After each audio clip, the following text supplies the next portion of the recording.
Tinanggal sa pwesto si PNP Chief Police General Nicolas Torre III. Kinumpirma yan ni Executive Secretary Lucas Bersamin. Ayon sa Malacanang, effective immediately ang utos. Hindi tinukoy sa kautusan ni Bersamin ang dahilan ng pag-relieve kay Torre. Pero inatasan siyang tiyaking may tamang turnover sa mga dokumento at aktibidad ng PNP. Nitong May 29 nang ma-appoint si Torre bilang ika-31 hepe ng PNP. Bago yan, nanungkulan siya bilang hepe ng Criminal Investigation and Detection Group ng pulisya. Si Torre ang nanguna sa pag-aresto kay Pastor Apollo Kibuloy sa Davao City noong September 2024, pati na kay dating Pangulong Rodrigo Duterte nitong Marso. Bilang PNP Chief, kabilang sa direktiba niya ang 5-minute response time. Hindi bababa sa 8 hepe sa Metro Manila ang sinibak ni Torre dahil sa hindi pagsunod dyan. Nitong Hulyo naman, naglunsad siya ng boxing match nila ni Davao City Acting Mayor Baste Duterte na hindi noon sumipot dahil anyay may gagawin siya. Sa pagpasok ng Agosto, nagkaroon ng balasahan sa PNP sa utos ni Torre. Biniligtad ito ng National Police Commission dahil hindi raw ito dumaan sa NAPOLCOM Anbang. Tiniyak kalaunan ni Torre na naresolba na ang isyu sa balasahan. Kasama sa ililipat dapat ng pwesto si Police Lieutenant General Jose Melencio Nartates Jr. na ayon kay DILG Secretary John Vic Rimulya ay papalit kay Torre bilang PNP Chief.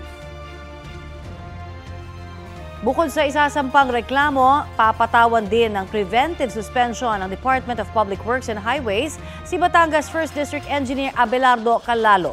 Ang detalye ng operasyon laban sa kanya sa balitang hatid ni Ian Cruz.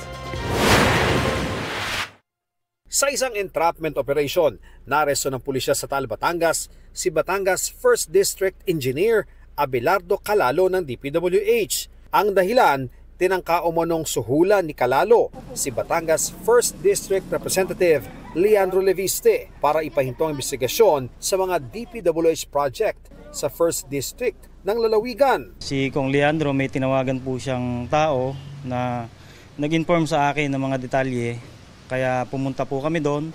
Naabutan namin si DE na may hawak na ecobag at may lamang pera. Ayon sa pulisya, na-recover kay Calalo ang bundle-bundle na pera na aabot sa mahigit 3.1 million pesos. Isa sa inimbestigahan ng tanggapan ni Congressman Leviste ang diking ito sa Binambang River sa Barangay Santol sa bayan ng Balayan.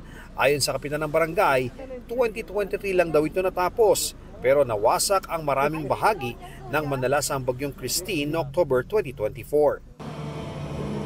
Gamit ang backhoe, binunot ang ilang sheet pile sa nasirang dike para malaman kung sapat ang haba nito.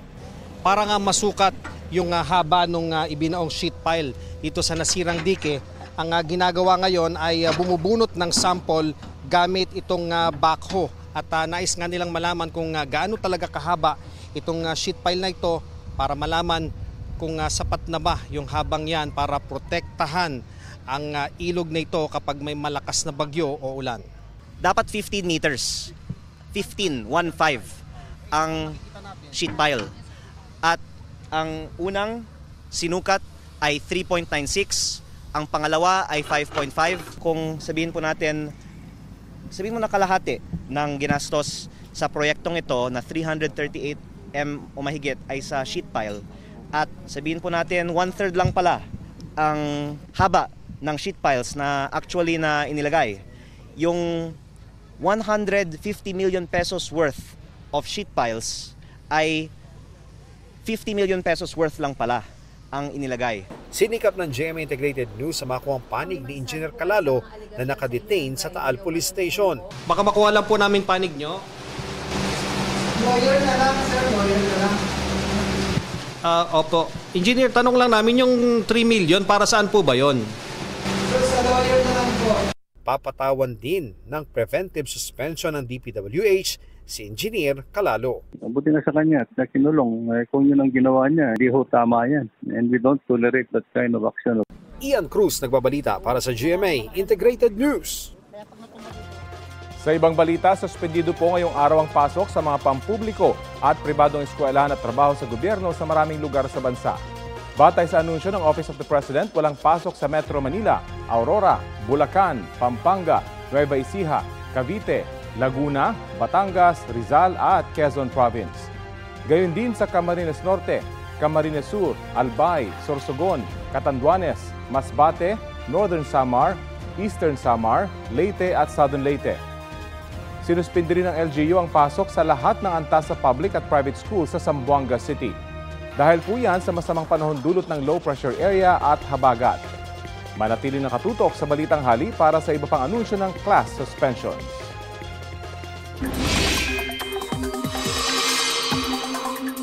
Tumaas po sa medium chance ang posibilidad na maging bagyo ang binabantayang low pressure area sa Bicol.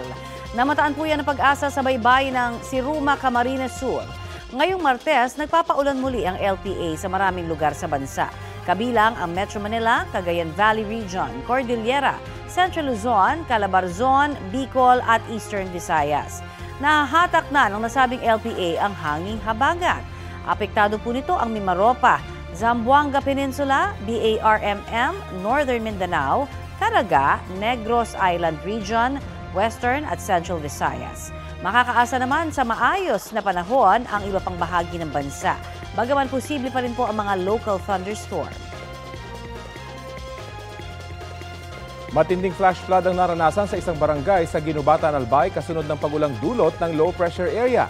Rumagasang baha na may kasamang putik at debris mula sa Bulkang Mayon sa kasadang yan sa barangay Masarawag. Dahil dyan, hindi madaanan ng mga sasakyan ng lugar at ilang residente ang stranded sa kanilang mga bahay.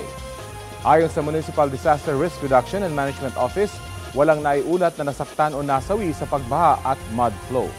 Patuloy ang monitoring sa mga barangay na apektado ng baha. Nagbagsakan naman ang malalaking tipak ng bato sa kalsadang yan sa Barangay Luna sa Barlig Mountain Province. Dahil dyan, hindi muna pinadaanan ng mga sasakyan sa kalsada. Posibleng matagalan pa raw kasi ang clearing sa kalsada ayon sa LGU. Ito ang GMA Regional TV News. Iba pang maiinit na balita sa Luzon, hatid ng GMA Regional TV. 2 asong kakatayin sana ang nasagip sa Narvacan, Ilocos Sur. Chris, naaresto ba yung mga suspect na yan?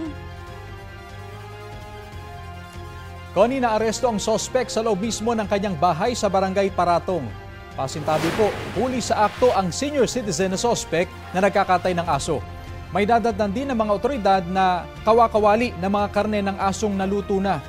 Aminadong suspect sa pagpatay at pagbebenta ng ipinagbabawal na karne. Galing daw sa mga kapitbahay niyang gipit ang mga kinatay niyang aso. Sinagip na ng mga otoridad ang 2 buhay na hayop. Naharap ang suspect sa reklamong paglabag sa Animal Welfare Act at Anti-Rabies Act. Sugatan naman ng isang lalaking estudyante matapos na mabaril sa Lagangilang, Abra. Batay sa investigasyon ng pulisya, nakasalubong ng lasing umanong suspect at kanyang kasamahan ang dati nilang nakaalitan sa labas ng compound ng isang universidad. Doon na raw pinagbabaril ng suspect ang kanilang nakaalitan pero ang natamaan ang 18 anyos na biktimang napadaan lang. Agad na tumakas ang suspect at kanyang kasama sakay ng motorsiklo. Isinuko naman kalaunan sa pulisya ang nagmaneho ng motor ng kanyang mga kaanak. Kailangan namang operahan ang biktima dahil sa tinamong sugat sa kanyang kanang paa. Sinisika pang makunan ang pahayag ng kaanak ng biktima at ng iba pang sangkot sa pamamaril. Nangako si Pangulong Bongbong Marcos na pananagutin ang mga sangkot sa katiwalian at anomalya sa gobyerno. Anya, dapat labanan ang pang-abuso sa kapangyarihan sa ating lipunan. Balitang hatid ni Ivan Mayrina. Ang iilan na pinipili ang sariling interes kaysa kapakanan ng bayan ang pinatamaan ni Pangulong Bongbong Marcos. Hindi lang pagpapalakas ng ating depensa ang kailangan nating tutukan upang maalagaan ang ating kalayaan. Kailangan din natin labanan ang banta ng katiwalian at pang-aabuso sa kapangyarihan ng ating lipunan. Panahon na raw para gabayan ng kabataan para maging mas mapanuri at pangako ng Pangulo, mananagot ang sangkot sa anomalya at katiwalian. Ilalabas natin ang buo at pawang katotohanan at titiyakin natin hindi na mauulit ang kawalan ng respeto at malasakit sa taong bayan. Nitong mga nakaraang linggo, inspeksyon ng Pangulong Anyi palpak na flood control project sa Bulacan at rock netting at rock shed sa Cannon Road sa Benguet. Isa sa pinunan ng Pangulo, hindi umano tinrabaho ng DPWH ang slope protection at protection wall sa pundasyon ng rock shed. Wala silang tinayo, wala silang linagay na wall, wala silang linagay na riprap, wala silang linagay na slope protection. Kaya ang balor ng kanilang trabaho is zero, complete zero. This is 260 million project. Useless.